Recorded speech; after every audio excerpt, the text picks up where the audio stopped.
What's up, Wolverine Nation? It's your boy TJ Ronin. You can find me at TJ_Ronin on the socials. And let's get to our newest commit to Michigan, Jamar Browder, the 6'3.5", 205-pound wide receiver out of Lake Worth, Florida, ranked 799 in the composite nationally.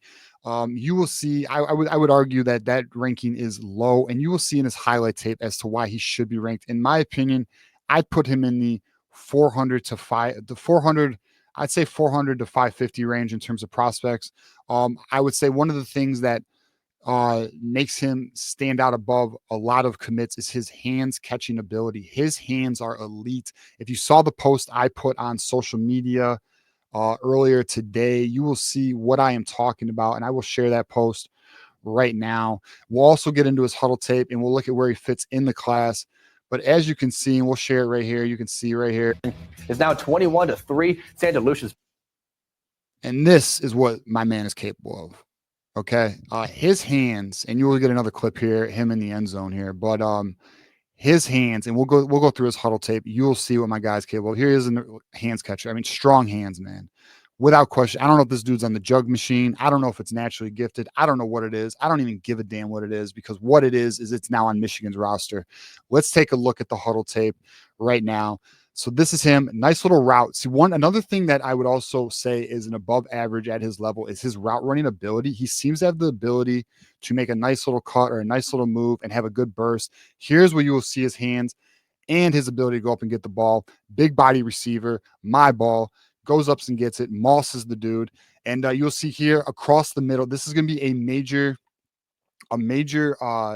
strength to his game is he has the ability to go across the middle. And then as you can see in that video, let's go back. The ball is thrown behind him. Look at this hands catch. Doesn't matter. Gets on route, finds the end zone because he's stronger than his competition. This is going to be a very nice addition to this class. I'm excited about him as the wide receiver, as the player. You can see he has some speed. He has some capability. Now, is he a burner? No, he's not going to necessarily take the top end off the defense, but he will keep a defense honest. And you better believe defenses are going to want to scheme a safety to help out the corner because he's going to body him.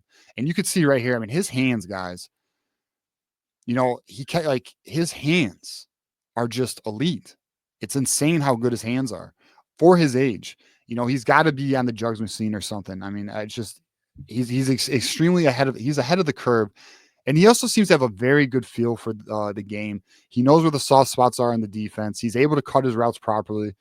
You just see him making, for his style of, for the just snatches the ball out of the air. You will not see this kid have a body catch at all. It will be a hands catch. But for the style of receiver that he is, which is a large body, long stride, and like the way he plants his foot here.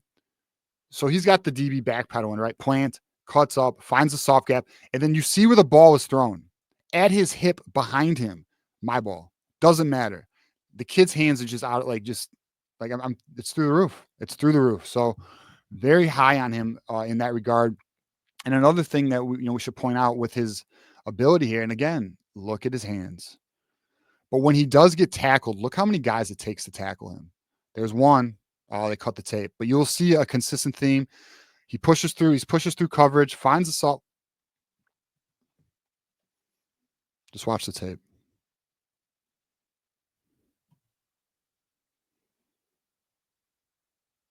That's what he's bringing to the table, guys. That is what this wide receiver is. Now we're in the red zone. High point ball, my ball. Okay? This is a very strong addition to this class. I cannot stress, and you'll see it again here. Look at this. Now, obviously, it doesn't count because it's out of bounds, right? But at the same time, you see the ability here. This kid goes up, gets the ball, and I'm going to tell you, if he goes up for it, he's getting the damn ball. That's what's going to happen. Corners are going to have nightmares because they know they're going to go one-on-one in the – look at this kid, dude. My guy. Yeah, he's legit, man. This is a great – he should not be ranked where he's ranked. That's a damn crime. I mean, just his film is impressive. He really does have the ability to just make plays, make things happen. I mean, and just look at the trust between him and his quarterback, to throw this where he throws it. This is the only place. Look at that dude, just snatches the ball. They definitely have a good connection. They're definitely on this. You will see this. Look at, he just lofts it up, double coverage. My fucking ball, bro. Straight up, my ball. I mean, the quarterback's really putting those in some good spots. I mean, it's actually kind of impressive. We got some more highlights here. We'll get into it just a little bit. So let's check out. There's another tape on YouTube. We'll take a look at.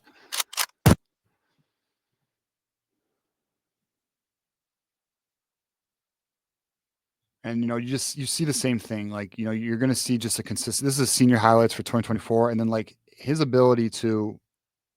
He's going to be a guy that you can count on in like let's say it's 3rd and 5, 3rd and 6.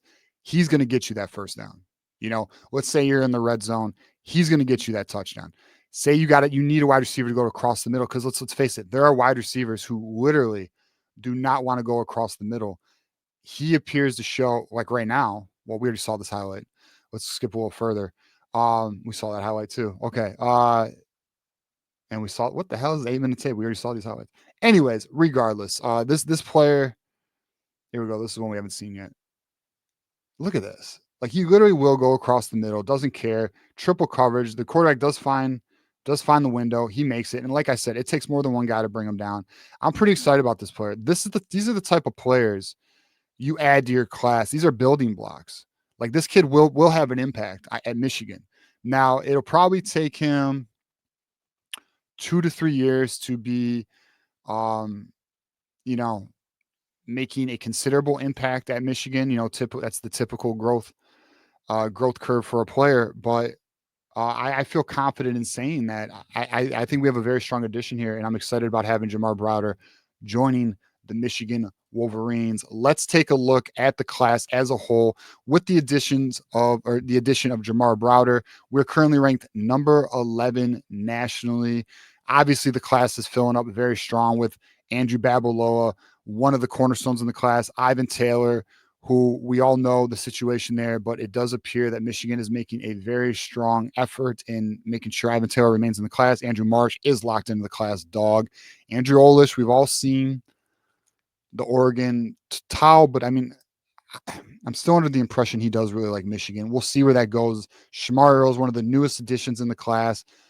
Dog. Kyle Winston, dog. Jaden Sanders, 213 is criminally underrated for Jaden Sanders. He should be in the top 50, top 150 range, in my opinion. Avery Gatch. Jasper Parker's having a hell of a year. We got Jacob Washington, the Louisiana product. Again, guys, this is a strong class from top to bottom. And you know what's funny is the two bottom-ranked players, whether it be Jamar Browder or Chase Taylor, in my opinion, Chase Taylor is one of my favorite in the class, period, regardless of ranking. These dudes are underranked, and it is what it is, though. You gotta remember this. These scouts and these analysts are watching thousands of kids. It can become challenging to be accurate, and you have different scouts in different regions, and it's too hard to have a true consensus of accuracy in terms of the rankings. So let's look at where we are right here. If we look here, where are we? We are 11th with a 264. We are literally just 0.2 of a point away from Oregon. And I have full confidence that Michigan's going to be landing even more commits in the not too distant future. We should be surpassing them shortly. I'd even say we'll be surpassing USC. We will be a top 10 class. I do expect this class to finish top 10 within the by the time the rankings are finalized. Let's take a look at, I'm going to pull up our depth chart here, if it will allow me. Let's take a look at our Excel sheet depth chart to look at where he fits in the class and where we are. Of course, it won't let me. Here we go. We'll try this. This will work. All right. So what we have here is the depth chart for the 25 class. We have a class size of 19. We have 1 5-star. We have 12 4s. That makes us 13 blue chips. And it's filling out. Now, do we have some needs? Do we need to add another linebacker? Wasu Boateng, how you doing, bro? Do we need a quarterback?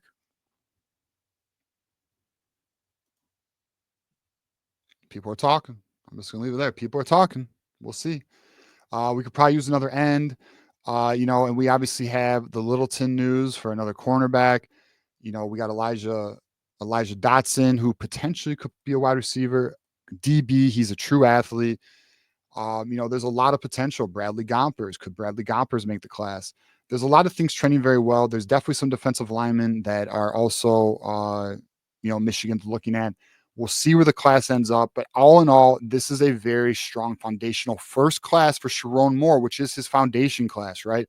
So it'll be very interesting to see how do they group the class, his first recruiting class with his first portal class. Very interested to see it. I'm excited. There's a lot of momentum, optimism, and positivity coming out of Ann Arbor for the future of Michigan. And I'll be real with you, I'm all in on that. I really do believe Michigan's on the right path. I think they're going to, they're going to make the necessary adjustments to make sure Michigan is back in the conversation for the college football playoffs. And I'm excited about that. So stay tuned to Michigan at the Voice of College Football. If there's any other commits over the weekend, and there might be, we'll have you here. So check us on the postgame show tomorrow. Me and John D'Adamo will be doing the postgame show after Indiana. We do have the Michigan live show Tuesday at 8 p.m. We have the Michigan call-in show next Thursday at 8 p.m. Johnny Olden, shout out to my guy, Johnny. He'll be joining me next Thursday. We'll be doing the call-in show. And honestly, thank you guys for being a part of the channel. If you have not liked, subscribed, or shared the video, please do that. We greatly appreciate it. And as you guys know, it is always go blue.